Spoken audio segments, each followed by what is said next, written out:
toutes et à tous, très heureux de vous retrouver pour ce 5e numéro de Foot Academy. Et ouais, déjà la 5e émission de votre nouveau programme sur Jim Losk. Très heureux à nouveau de vous retrouver. Et d'ailleurs, je vous propose qu'on parle football avec tout de suite le sommaire. Le sommaire de la 5e émission de Foot Academy avec pour commencer le fait du jour et le match nul entre l'Olympique de Marseille et le LOSC. Lille a dominé les débats, mais match nul. Au final, retour sur la rencontre. Notre cher Ligue 1, et oui, 4e journée du championnat de France de Ligue 1, retour sur les différentes rencontres. Le Tour d'Europe, que s'est-il passé chez nos voisins européens ce week-end? On vous en dit plus. Et enfin, la minute PSG, que faut-il retenir de l'actualité parisienne du moment? Et on commence donc avec le fait du jour. Et le fait du jour, c'est quoi? C'est le match nul entre l'Olympique de Marseille et le LOSC. Un match totalement dominé par les Lillois, mais qui a vu Valère Germain être le héros de l'OM. Et oui, un partout entre Marseille et Lille. Les Lillois qui ont ouvert le score grâce à l'ami Luis Araujo sur un ballon enroulé. Petit filet, Mandanda ne pouvait rien faire. Steve Mandanda qui a été le héros du match aussi, côté marseillais, l'homme qui a sauvé à plusieurs fois les meubles parce que Lille a totalement dominé les débats. Les Lillois ont eu beaucoup d'occasions durant cette rencontre entre Marseille et Lille au stade Vélodrome. On le rappelle, il n'y avait que 1000 personnes suite à un arrêté préfectoral en raison de la pandémie, bien sûr, du Covid-19. Lille qui a dominé les débats, je le disais, avec pas mal d'occasions pour Luis Araujo, pour Burak Yilmaz notamment.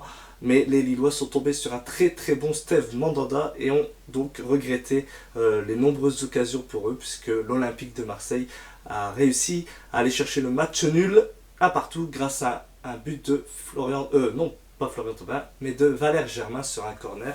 À quelques minutes de la fin du match, les Lillois avaient pourtant la main mise sur la rencontre, mais l'OM a su réagir au bon moment, juste avant la fin de la rencontre. Lille qui va s'en mordre les doigts.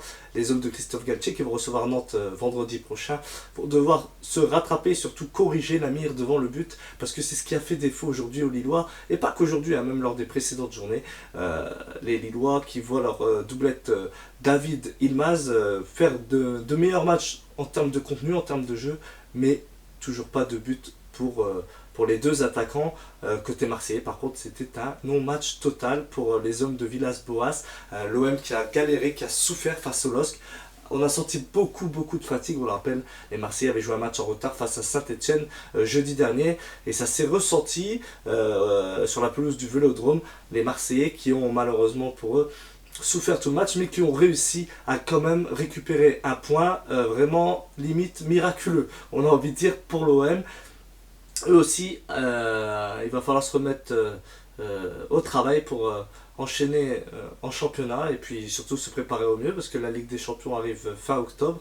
On le rappelle, il reste moins d'un mois avant la fin du mercato estival, et on sait qu'Andreas Villas-Boas attend avec impatience un attaquant du côté de Marseille. Voilà, c'est tout ce que vous pouvez dire entre Marseille et Lille. Match nul donc un partout entre les Marseillais et les Lillois qui bien sûr vont regretter toutes les occasions manquées, mais c'est comme ça, c'est le football. Quand on ne concrétise pas, il ne faut pas savoir perdre. C'est ce qu'ont fait les Lillois en faisant match nul, mais ils auraient pu largement gagner. Voilà, on va remettre les choses dans l'ordre. Lille qui donc ramène un point du stade Vélodrome. Ça, c'était le fait du jour. Et maintenant, je vous propose d'enchaîner avec notre chère Ligue 1.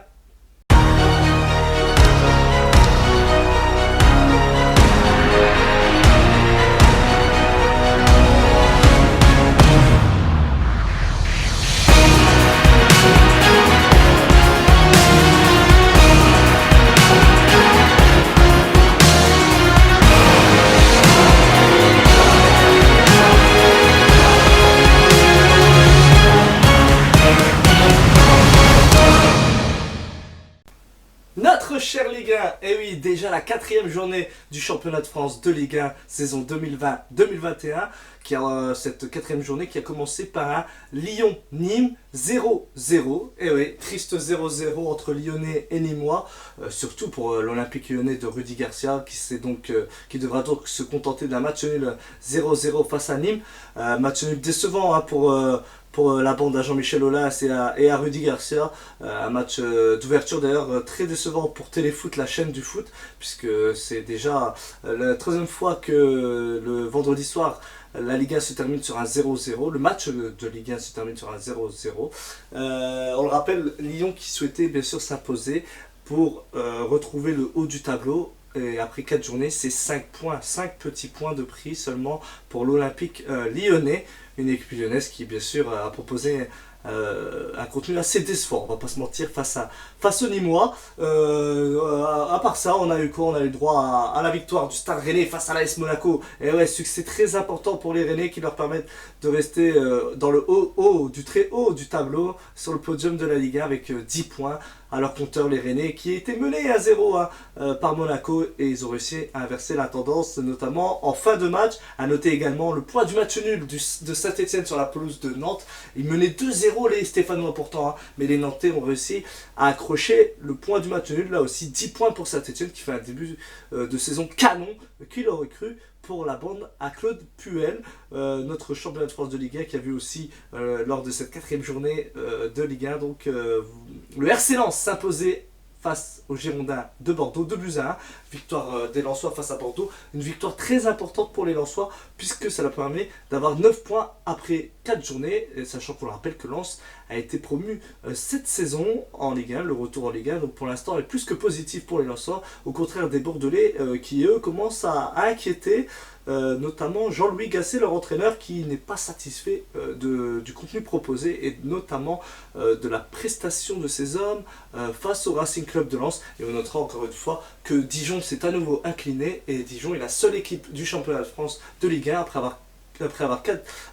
avoir joué 4 journées, et 0 points. Et oui, tout simplement 4 matchs, 4 défaites pour les Dijonnais en Ligue 1. Ça sent pas bon, déjà qu'ils avaient été sauvés de justesse la saison passée en Ligue 1 suite à l'arrêt du championnat à la mi-mars. Là, cette année, ça va être très très compliqué pour les Dijonnais s'ils ne se réveillent pas rapidement. Voilà, on a fait un petit tour express du championnat de France de Ligue 1, 4e journée. La 5e journée, c'est le week-end prochain. Tout de suite, je vous propose de faire un petit tour d'Europe pour connaître les différents résultats marquants qui ont eu lieu dans les championnats européens.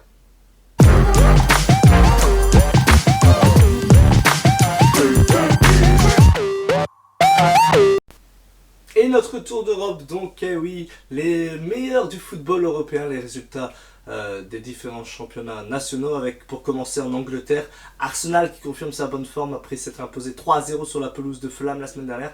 Les Gunners se sont imposés sur leur pelouse de l'Emirates Stadium 2-1 face à West Ham. C'était un peu plus compliqué que face à Fulham, c'est vrai, mais la victoire est au bout pour les joueurs de Mikel Arteta. On notera également la victoire de Liverpool sur la pelouse de Chelsea. C'était le gros choc dans le championnat anglais ce week-end, la victoire des Reds de Liverpool sur la pelouse londonienne de Chelsea. En effet, victoire 2-0 pour les hommes de Jürgen Klopp. On notera également la défaite de Manchester United face à Crystal Palace. Première journée pour Manchester United, qui n'avait pas joué le week-end précédent.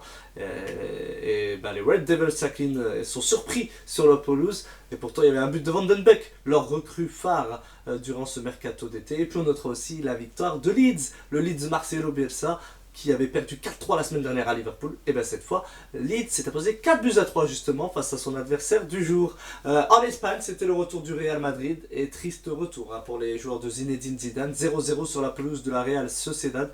En effet, les joueurs du Real Madrid n'ont pu entamer la saison de Liga par une victoire.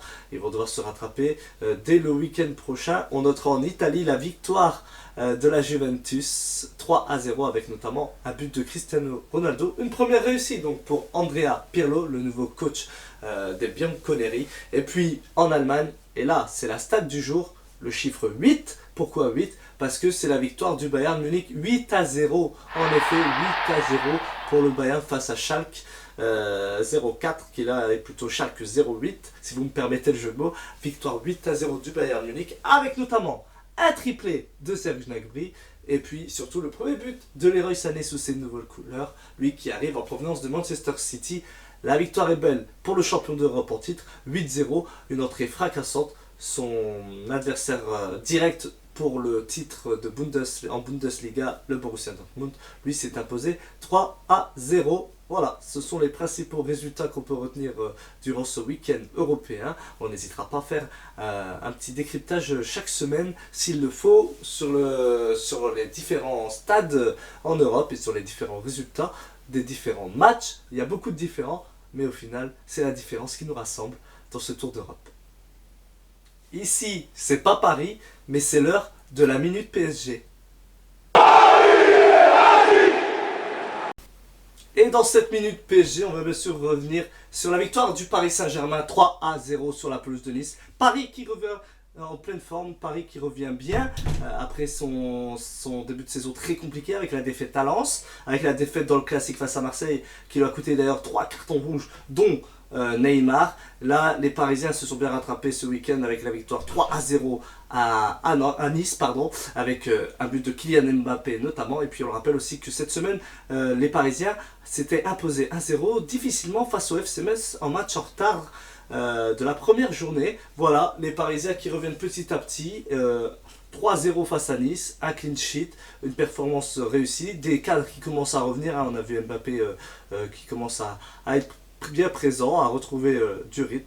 On attend bien sûr le retour de Neymar, de Paredes ou dans un peu plus longtemps Kurzawa pour le clan du club de la capitale, Paris, qui se doit de retrouver un meilleur niveau. Et les Parisiens ont déjà entamé cette envie, cette volonté dès ce match face à Nice où on a vu Paris dominer largement les débats face aux Niçois, même s'ils ont eu quelques situations intéressantes, les Aiglons de Patrick Vieira, mais ce n'était pas assez face à la puissance parisienne. C'était notre Minute PSG.